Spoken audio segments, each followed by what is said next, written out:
بسم اللہ الرحمن الرحیم۔ السلام علیکم۔ تمام تعریف و صلاح کے لیے جس کے قبضہ قدرت پوری کائنات ہے، اور کروڑوں درود السلام خاتم النبیین صلی اللہ علیہ وآلہ وسلم پر۔ ہم اللہ رب العزت کا جتنا مرضی شکر ادا کریں اس کا شکر ادا نہیں کر سکتے، کیونکہ اس نے ہمیں اس نبی کا امتی بنایا جس کا امتی ہونے کے لیے کئی انبیاء کرام نے بھی دعائیں مانگی تھی، لیکن یہ اللہ تعالیٰ نے ہمیں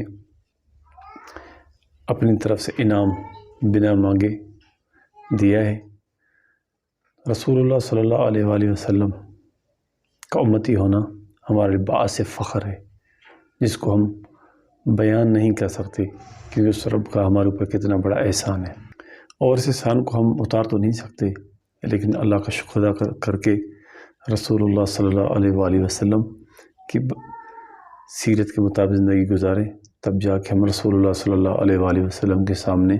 قیامت کے دن سرخرو ہوں گے، نہیں تو ہم باعث شرمندگی ان کے سامنے ہم جا بھی نہیں سکیں گے۔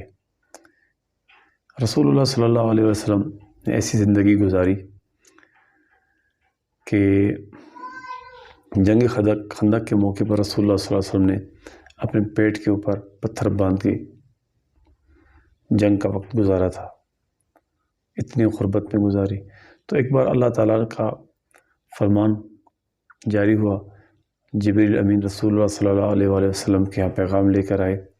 کہنے لگے یا رسول اللہ صلی اللہ علیہ وآلہ وسلم، اللہ تعالیٰ فرما رہے ہیں اگر آپ کہو تو میں آپ کو جتنے پہاڑیں آپ کو سونے کے بنا کر دوں۔ تو رسول اللہ صلی اللہ علیہ وآلہ وسلم نے انتہائی پیارا جواب دیا، اس نے کہا کہ میں چاہتا ہوں کہ ایک دن پیٹ بھر کے کھاؤں تو اللہ تعالیٰ کا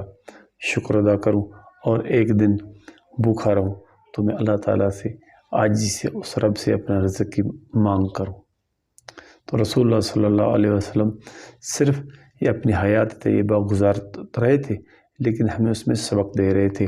کہ ایسا نہ ہو کہ میرے بعد میں آنے والی میری امت اس غربت کی وجہ سے خودکشیاں کر لے یا اللہ تعالیٰ کی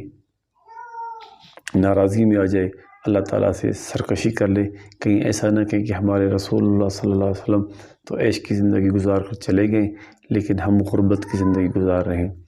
آج کل کے زمانے میں، آج کل کے دور میں اگر کوئی بھی شخص کتنا بھی غریب ہو، لیکن اتنا غریب کبھی بھی نہیں ہو سکتا جس طرح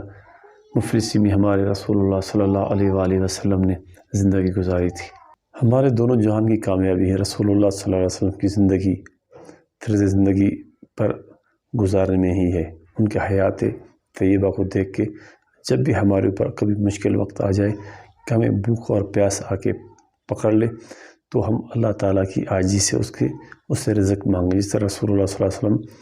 نے فرمایا، اور اگر ہمارے پاس رزق وافر مقدار میں آ جائے تو اللہ تعالیٰ کا اس میں شکر ادا کرنا چاہیے۔ امید ہے کہ آپ لوگوں کو ویڈیو پسند آئی ہوگی، ویڈیو کو لائک اور چینل کو لازمی سبسکرائب کرنا ہے۔ انشاءاللہ اگلی ویڈیو میں ملیں گے۔ اللہ حافظ۔